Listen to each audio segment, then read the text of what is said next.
सबसे पहिने अहाँ सबके माध्यमिक आ उच्च माध्यमिक शिक्षक बनबाक लेल सिलेबस जान लिया की छै। सिलेबस जब तक नहीं बुझबैन तब तक अहाँ सब नहीं किछ जानबैन। माध्यमिक आ उच्च माध्यमिक आ उच्च माध्यमिक टीचर बनबाक लेल सबसे पहिने अहाँ के 3 भाग में डिवाइड रहत। क्वेश्चन जे छै से 3 भाग में डिवाइड रहत, यानी पार्ट में, पार्ट 1, पार्ट 2, पार्ट 3। सबसे पहिने हम चर्चा करै छी बीपीएससी टीआरई सिलेबस। ओना हम एतऽ मैथिली लिख देलहुँ, मुदा कोनो भी सब्जेक्ट के लेल जे छै से क्राइटेरिया जे छै से अहाँके फॉलो करऽ पड़त। ई अहाँके 9th 10th माध्यमिक आ 11th 12th उच्च माध्यमिक। 9th 10th के कहल जाइ छै अहाँके टीजीटी आ उच्च माध्यमिक के पीजीटी सेहो कहल जाइ छै। जाहि में देखियो 80 मार्क्स के जे छै से अहाँके एहिमे एहि पेपर में यानी अपन विषय में रहत। सबसे पहिने अहाँ जे छै एहिठाम आबि जाउ।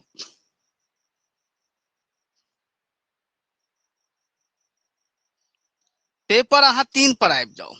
पेपर अर्थात पार्ट 3 पर आबि जाउ। पार्ट 3 जे भ गेल अहाँ के ई विषय कोई एक, मतलब कोनो एकटा विषय हम ल सकै छी।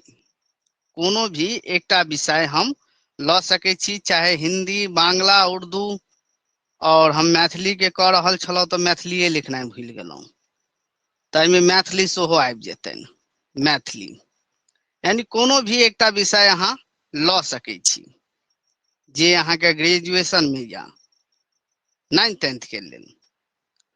और जे 11th 12th में छी तऽ जाहि विषय से अहाँ टीचर बनऽ चाहे छी ओ विषय में अहाँ पीजी होबाक चाही, अर्थात एमए, एमएससी, एमकॉम होबाक चाही। तऽ ई एकरा कहल जाइ छै पार्ट 3, पार्ट 3 कहल जाइ छै। और तकर बाद एतऽ आबि जाउ अहाँ पार्ट 1 पर। पार्ट 1 जे अहाँके भऽ जाइ छै ओ भाषा भऽ जाइ छै। भाषा मात्र क्वालिफाइंग नेचर से रहै छै। एहिमे मात्र पास करबाक रहै छै, मात्र पास करबाक। एहिमे एहिसँ पहिने जे छै से एकर एग्जाम 100 में होइ छलनि। कते में? सर प्रणाम। 100 मार्क्स के। कहली सर प्रणाम। प्रणाम सर। प्रणाम प्रणाम। क्लास के समय में प्रणाम नहीं करू। तऽ ठीक देखियौ छै प्रणाम। माइक बंद कऽ लिअ।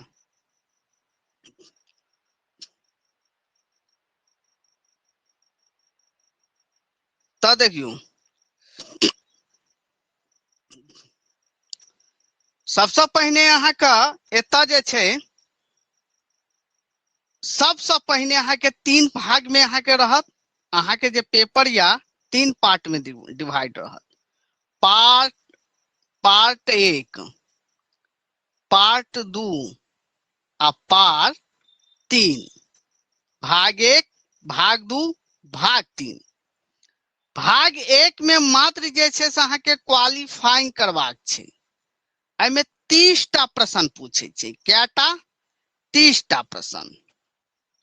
जाहिमे 30 टा प्रश्न में जे छै 8 टा प्रश्न जे छै से अहाँके इंग्लिश से रहै छै। कथी सँ? 8 टा प्रश्न अहाँके इंग्लिश से रहत। इंग्लिश अनिवार्य या, अहाँ चाहबो करबै जे हम इंग्लिश नहीं राखू तखनो अहाँके इंग्लिश राखे पड़त। बाकी यानी 3 टा विषय यानी भऽ जाइया हिंदी, उर्दू, बांग्ला। ई 3 टा विषय में से जे छै हिंदी, उर्दू, बांग्ला, जे कि अहाँ ई तीनू विषय में से कोनो भी विषय अहाँ राखि सकै छी। चाहे हिंदी राखू, चाहे उर्दू राखू, चाहे बांग्ला राखू। एहिमे अहाँके 22 टा प्रश्न पूछे छै। प्रत्येक प्रश्न 1 नंबर के होइ छै। तऽ दुनू मिला के कतेक भऽ गेलै? 30 नंबर। यानी 30 टा प्रश्न 30 मार्क्स। में क्वालिफाई करना कम से कम 9टा प्रश्न जे छै से राइट केनाइ जरूरी छै। जो 9टा प्रश्न से अहाँ सब कम बनौलियै तो अहाँ डिस्क्वालीफाई तखने भ जायब। अहाँ के दोसर पेपर अर्थात सेकंड पेपर जे सामान्य अध्ययन जे होय अछि जनरल स्टडीज ओ अहाँ का नहीं चेक करत। नहीं जखने अहाँ के एमे क्वालिफाई नहीं करबे तखने अहाँ के जैसे नहीं पेपर 2 आ नहीं पेपर 3 क्वालिफाई हैत। याद रखब नहीं पेपर 2 आ नहीं पेपर 3 क्वालिफाई हैत। तो देखियो तो आई में याद रखब अहाँ सब 9 मार्क्स लोनाई जरूरी या हो गए। तो आई में अहाँ सब कहे छलौं जे सर खाली मैथिलीए पढ़ेबै तो इंग्लिश के तैयारी अहाँ क लेब, हिंदी के तैयारी हम करवा देब। इंग्लिश के तैयारी अहाँ स्वयं क लेब, यूट्यूब से कोनो भी माध्यम से अहाँ क लेब। एके लेल अहाँ के कतो क्लास लेबा के आवश्यकता नहीं या। आ हिंदी के तैयारी हम करवा देब। तो कंप्लीट 22 नंबर के तैयारी हम करवा देब, 8 नंबर के तैयारी अहाँ स्वयं क लेब। तो देखू तकर बाद अहाँ के पार्ट 2 भ गेल। पार्ट 2 में जे छे सामान्य अध्ययन जेकरा जनरल स्टडीज कहल जाय छै, जे अहाँ के 40 मार्क के 40 नंबर के रहत। आवाज नहीं जा रहल है? जी सर आवाज आवाज अबै नहीं। अछि। और बहुते अबै विद्यार्थी छै। फोन कर रहल छै। हाँ बहुते विद्यार्थी फोन कर रहल छै। अबै छथिन हमरा पर। आबि रहल अछि या सर कि आवाज। हाँ नेटवर्क के प्रॉब्लम होय छै तो बैक भ के पुनः जुड़े के प्रयास करते तो निश्चित हेतै। देखियो ऑनलाइन क्लास छै, ऑनलाइन क्लास में होय छै कोनो क्षेत्र के नेटवर्क के प्रॉब्लम रहे छै तो नेटवर्क के व्यवस्था स्वयं क के रखता। जै एरिया में 5G काज कर रहल अछि प्रयास राखू। 5G जो काज कर रहल अछि तो 5G के जे छै से सिम राखू। अनलिमिटेड में डाटा छै आ पकड़ैया 5G तो 5G के सिम प्रयोग करू। जिनका लग 4G के मोबाइल अछि तो प्रयास राखू जे 5G में आप कन्वर्ट भ जाओ। 21वीं सदी के आधा समय बीत रहल छै। तो देखियो आई में 40 मार्क्स रहत, जाय में अहाँ के की सब पढ़बाक अछि। प्राथमिक गणित, सामान्य जागरूकता, सामान्य विज्ञान, भारतीय राष्ट्रीय आंदोलन।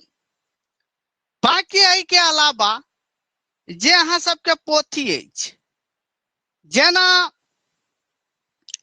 जिसके प्रश्न माध्यमिक विद्यालय के पाठ्यक्रम से संबंधित होंगे लेकिन इसका स्तर उम्मीदवार हेतु निर्धारित न्यूनतम अर्हता के आलोक में होंगे।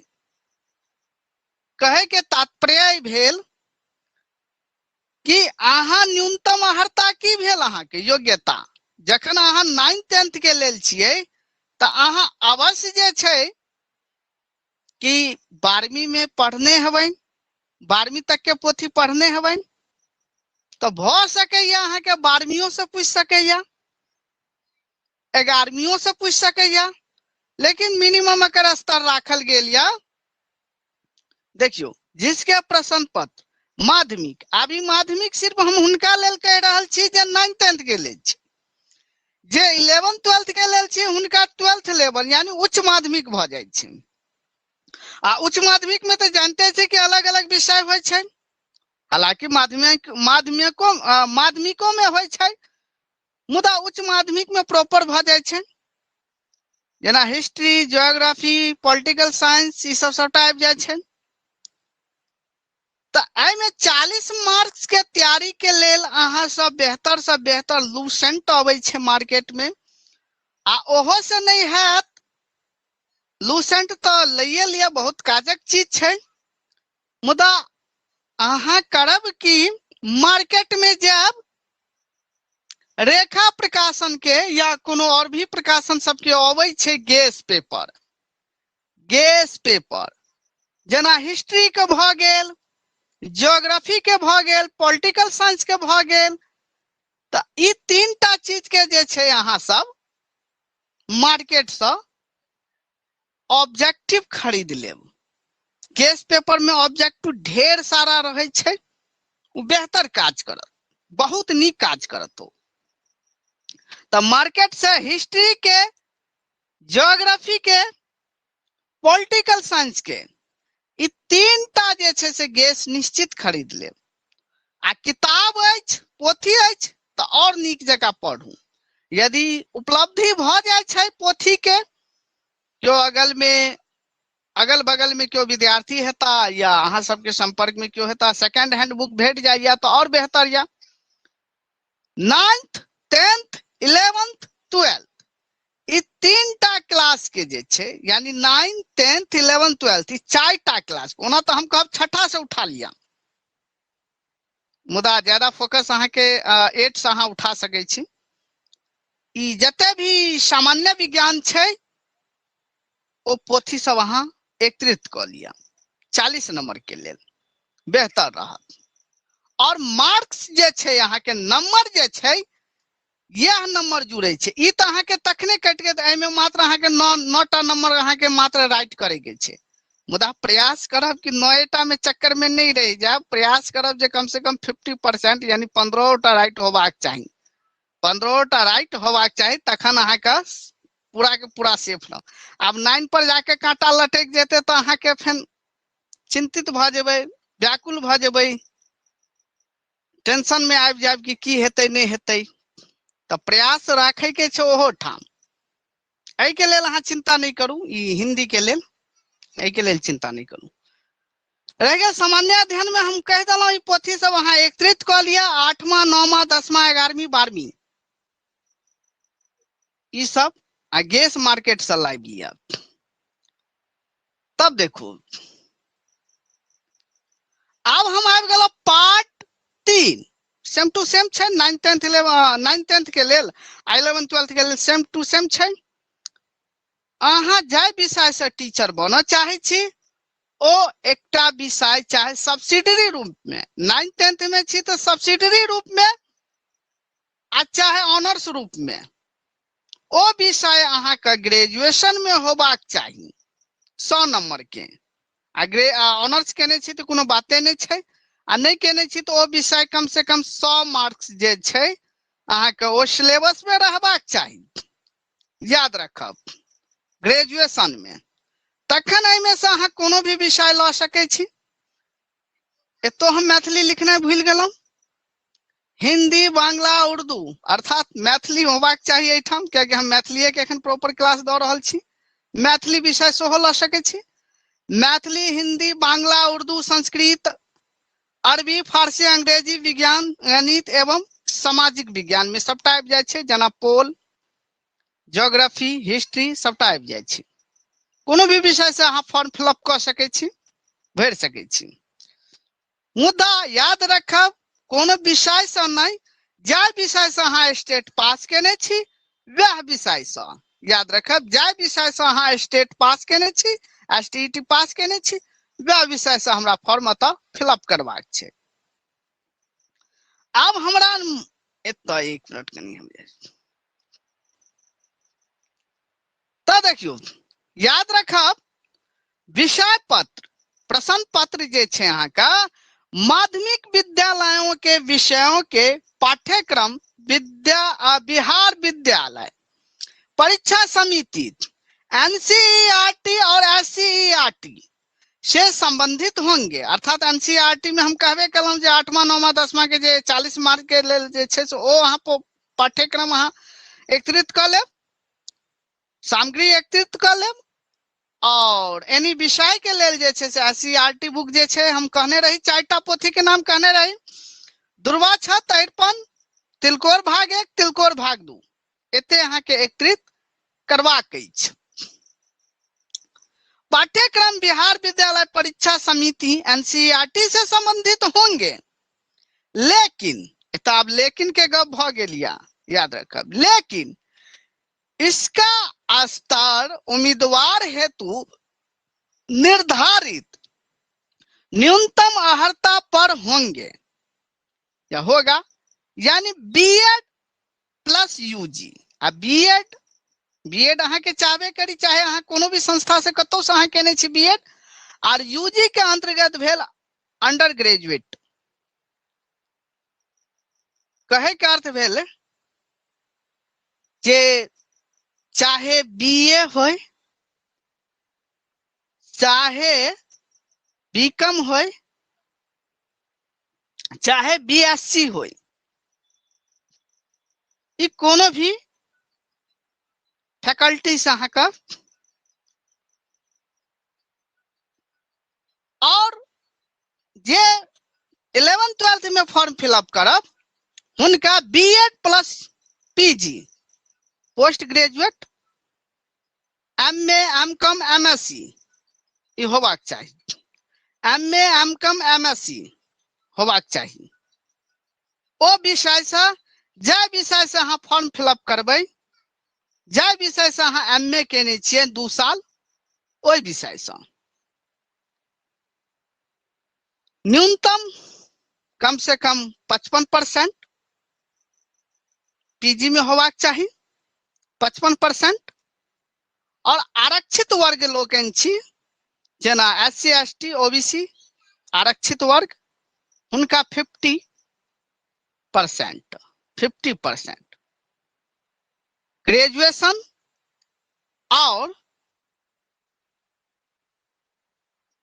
पोस्ट ग्रेजुएशन में होबाक चाहिए। तकर बाद अब हम किछ मैथिली सिलेबस पर डिस्कशन कर लिए। रिजल्ट अहाँ के कुना देत? रिजल्ट अहाँ के भ गेल पार्ट 1, पार्ट 2, पार्ट 3। तो पार्ट 1 के तो अहाँ के नंबर जुड़बे नहीं करत, ओत सिर्फ मात्र क्वालिफाई करबाक छै। पार्ट 2 भ गेल अहाँ के, जेमे 40 मार्क जनरल स्टडीज भ गेल, और पार्ट 3 जे भ गेल, जे अपन सब्जेक्ट 80 मार्क भ गेल। ई मेरिट अहाँ के जे बनत 120 मार्क पर बनत, यह पर अहाँ के रिजल्ट देत, 120 नंबर पर अहाँ का रिजल्ट देत, याद रखब।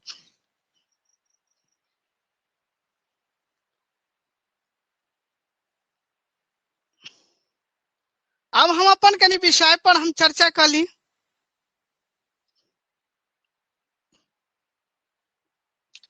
BPSC TRE Maithili TGT PGT सबसे पहले अहाँ के व्याकरण रहत। व्याकरण एहि बेर अहाँ के भरपूर पढ़ पड़त। जे ऊपर झापर से जे पढ़ ले छलिए ऑब्जेक्टिव करे छलिए, से ऑब्जेक्टिव से काज नहीं चलत। एहि बेर पूरा डीपली से अहाँ के पढ़ पड़त। आ 2टा पीडीएफ अहाँ के भेटत, एकटा क्लास पीडीएफ भेटत, एकटा 1 लाइनर ऑब्जेक्टिव पीडीएफ भेटत। एक मिनट।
चलू हम व्याकरण पर चर्चा कर दै छी। व्याकरण सबसे पहले अहाँ के जब पूछत एमे 20टा प्रश्न रहत। कतेक रहत? 20टा। याद रखब एमे व्याकरण बहुत तगड़ा पूछने रहे अहाँ का। व्याकरण बहुत तगड़ा पूछने रहे। नॉर्मली व्याकरण पढ़ला से काज नहीं है। मैथिली व्याकरण कनी हट के छे, याद रखब। एमे सबसे पहले अहाँ के वर्ण विचार पढ़ब पड़त। वर्ण विचार में देखियो, वर्ण विचार उच्चारण वर्गीकरण, संधि विच्छेद, शब्द विवेचन, शब्द निर्माण, शब्द शक्ति, संज्ञा, सर्वनाम, विशेषण, वचन, काल, भाव, मूड, वाच्य, वॉइस, लिंग निर्णय, उपसर्ग, प्रत्यय, वाक्य विचार, कारक, तद्धित प्रत्यय, कृदंत प्रत्यय, शब्द युग्म में भेद, पर्यायवाची शब्द, मुहावरा, ना हम मुहावरा लिख देन छी, हिंदी वर्ड भ जाय छै मैथिली में मुहावरा कहल जाय छै। मुहावरा हिंदी में मुहावरा कहल जाय छै। मुहावरा, ठीक छै। मुहावरा, छंद विवेचन, छंद विवेचन, अलंकार, परिभाषा भेद, रस, काव्य, काव्य में लक्षण प्रयोजन तत्व भेद, एते अहाँ के पढ़ पड़त। लोकोक्ति और भिन्नार्थक शब्द, शब्द युग्म, साधारण अशुद्धि। साधारण अशुद्धि से 2टा क्वेश्चन रहे छै, 2टा से 1टा क्वेश्चन अहाँ के रहे छै। एते अहाँ के टॉपिक जे छै पढ़बाक छै। तकर बाद हमरा की सब पढ़बाक छै? 9th के पोथी दुर्वा छत, दुर्वा छत। 10 के जे छै, 10वीं के जे छै अरिपन, अरिपन। 11वीं के तिलकोर भाग 2, तिलकोर भाग 2, भाग 1, तिलकोर भाग 1 आ तिलकोर भाग 2 12वीं के भ जाय छै। 12वीं के याद रखब, तिलकोर भाग 2 12वीं के भ जाय छै। एते 4टा पोथी के पूरा डीपली में कथा निबंध जे भी छै ओ सबटा हमरा पढ़बाक छै। चैप्टर बाय चैप्टर, व्यक्तित्व कृतित्व दुनू पढ़बाक छै। तकर बाद हमरा जे छै एनी 1 मिनट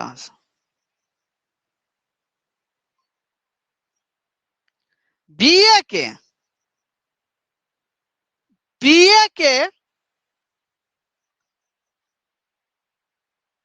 पार्ट 1, पार्ट 2, पार्ट 3, ई तीनों ईयर के जे छै पढ़बाक छै। सब्सिडरी जे होइत अछि, सब्सिडरी, ओइ में पार्ट 1 आ पार्ट 2 होइ छै। 2 साल सब्सिडरी होइ छै ना, वो दोनों साल के पोथी से हो पढ़बाक छै। यानी सब्सिडरी पार्ट 1 पार्ट 2 और ऑनर्स पार्ट 1 पार्ट 2 पार्ट 3, इ 9th 10th वाला के लेल, 9th 10th वाला के लेल। तकर बाद एमए वाला के लेल देखियो, मुदा एहि बेर क्वेश्चन किछ एमए से 9th 10th में सेहो उठा लेने रहे, तैले के अहाँ सब एमए लेवल तक अहाँ के सेहो पढ़ पड़त। 2-4टा क्वेश्चन उठेने रहे एमए लेवल पर। 11th सॉरी एमए भ गेल। एमए में फर्स्ट सेमेस्टर से ल क, फर्स्ट सेमेस्टर से ल क 4 सेमेस्टर तक, 4th सेमेस्टर तक जे छै किछ किछ टॉपिक के हमरा कवर करबाक छै जे मेन टॉपिक छै और टॉपिक के से हो हमरा कवर करबाक छै न 11 12 के लेल विशेष कर तकर बाद किछ टॉपिक जेना छै मैथिली में आदिकाल सामग्री आदिकाल सामग्री आदिकाल सामग्री ज्योतिरीश्वर जे आदिकाल जनक छन विद्यापति स्क्रीन छोट छै विद्यापति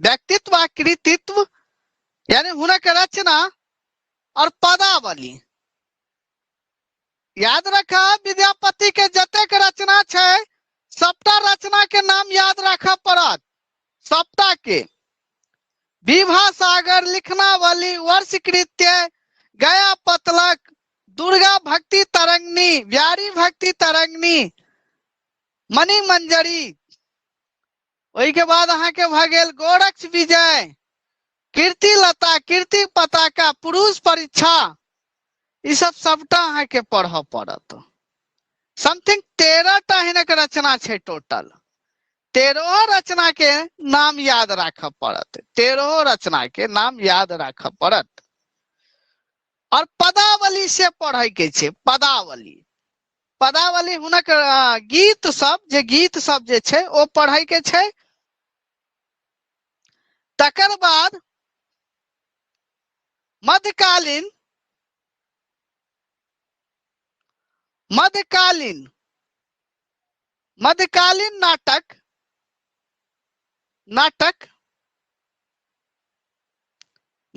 नाटक नेवारी नाटक कीर्तनिया नाटक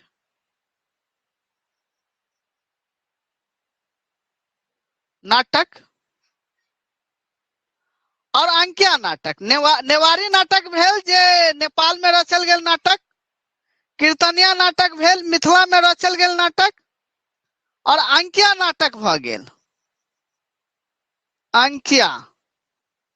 अंकिया नाटक ई अहाँ का अंकिया नाटक जे असम में रचल गेल नाटक अछि असम में रचल गेल नाटक भ गेल एते टॉपिक हमरा कवर करबाक छै भारतीय परिवार में जे छै मैथिली के स्थान भाषा विज्ञान भाषा के उत्पत्ति भाषा के परिवर्तनशील यानी भाषा विज्ञान ई प्रॉपर अहाँ के एकटा टॉपिक है कि टॉपिक ही अहाँ के एकटा पोथिये भ गेल भाषा विज्ञान ई एकटा पोथिये भ गेल एकटा बुझियो भाषा विज्ञान हमरा पढ़ के छै डीपली में तकर बाद मध्यकालीन नाटक भ गेल आधुनिक कालक गधक विकास जना उपन्यास कथा एकांकी निबंध आत्मकथा यात्रा वृत्तांत यानी जतेक भी रचना छै गधक विकास पढ़ के छै तकर बाद अहाँ के पत्र पत्रिका से हो पढ़ के छै पत्र पत्रिका याद रखब पत्र पत्रिका जे किछ चुनल गिनल चुनल पत्रिका सब पढ़े के छै तो बहुते मुदा ओते नहीं जे हम सिलेबस में अहाँ के शामिल क देब ओकरा मतलब किछ गिनल चुनल जे क्वेश्चन सब अबै छै जैसे पत्रिका ई तो एते पढ़बे तो अहाँके असंभव छै पत्रिका बहुते छै जेमे मैथिली हित साधन पहला पत्रिका भ गेल पत्रिका मिथिला मोद मिथिला हित कर्णामृत ई सब जे छै से मेन गिनल चुनल जे पत्रिका सब छै ओ पढ़े के छै पत्र पत्रिका पढ़े के छै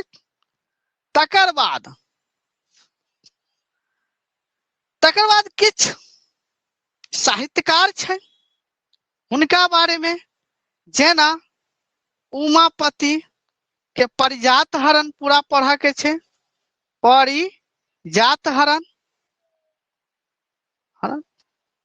उमापति के परिजात हरण एसटीटी के जतेक अहाँ सबके नोट्स देने छी यह देखियो आब अहाँ सब लाइन पर एबे एसटीटी जे अहाँ सब क्लास लेने रहिए जे व्यर्थ नहीं जात ओ क्लास अहाँ का एसटीटी तो पास करबे केलौं संगे संगे ओ पीडीएफ सब जते या 30% अहाँ के काज करत पहले हम कहने रही ना तो ओ क्लास लेला से अहाँ के कोनो घाटा नहीं भेल पास तो भेबे केलौं प्लस अहाँ के पीडीएफ भेट गेल अब ओ पीडीएफ क्यों अलग से खरीदता तो उनका पूरा चार्ज लगता कोनो बाहरी या कोनो भी विद्यार्थी खरीदता हम देबै मतलब हमरा जे हो हम ओकरा अलग क के देबै तो अहूँ के गप बुझलौं ओ सबटा अहाँ के देल जेतै मुदा ओकर छटनी भ के अहाँ के हेतै जे में हमरा टॉपिक जे काजक हेतै से हम अहाँ के देबै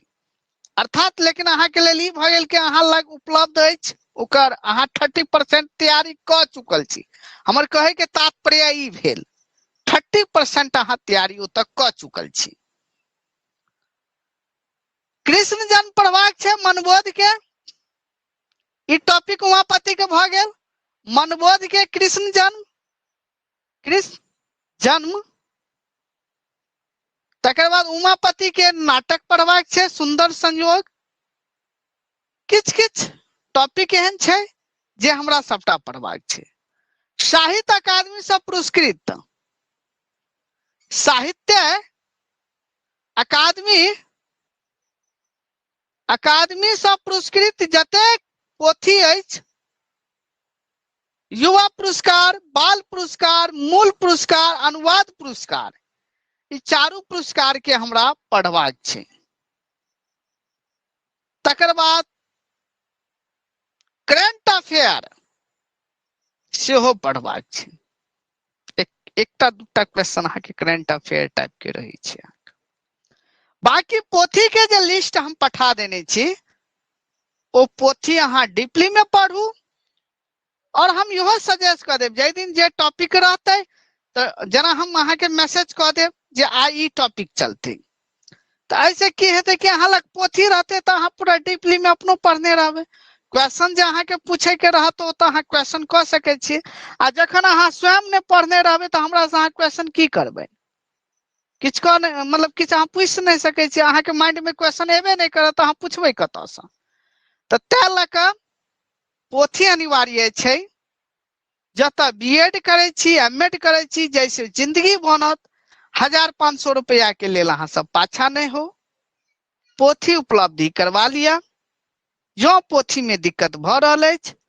तो हमरा कहू हम अहाँ के पोथी पठा देबै ठाम से जेना होय हम हमर जिम्मेदारी भ जेते उपलब्धि करनाइ बाकी पीडीएफ तो हम सबटा के उपलब्धि कइए देब लेकिन मोबाइल में पीडीएफ हैत पढ़ल लैपटॉप में पीडीएफ हैत पढ़ल नहीं हैत संभव नहीं छै कते के अहाँ फोटोकॉपी निकालबै जते के नहीं कहे छै गाय बिकल चरवाहिए में तो ऐसे निक पोथी ल लिया और उ पोथी लेला से अहाँ के आगुओ काज करत जॉब भेला के बादो काज करत जो विद्यार्थी सबके पढ़ेबै तो कनी नीक नीक जानकारी सब देबै साहित्य के बारे में देबै और भी एमे जे टॉपिक सब जे छै ओ अहाँ का और हमर क्लास आप कोना रहत से जानियो हम क्लास कोना देब से पहले समझियो हमर एक दिन यदि व्याकरण या तो एक दिन हम एससीईआरटी बुक पढ़ब एक दिन हम अहाँ के जैसे कोनो दिन हम उपन्यासक विकास पर कोनो दिन हम निबंधक विकास पर, कोनो दिन हम कथा विकास पर, मतलब एहना टाइप के अहाँ के मतलब हम पे नोट से रेडी रहत, क्या कि हमरा आई बेरा पुनः नोट से रेडी करब पड़ते। वन लाइनर वाला ऑब्जेक्टिव सब काज नहीं है, सीधा डिस्क्रिप्टिव टाइप के जैसे से अहाँ के स्क्रीन पर लबन पीडीएफ, पहले ओकरा नीक जगह अहाँ के पूरा बुझा देबन आ तकर बाद वन लाइनर ऑब्जेक्टिव अहाँ के देबे।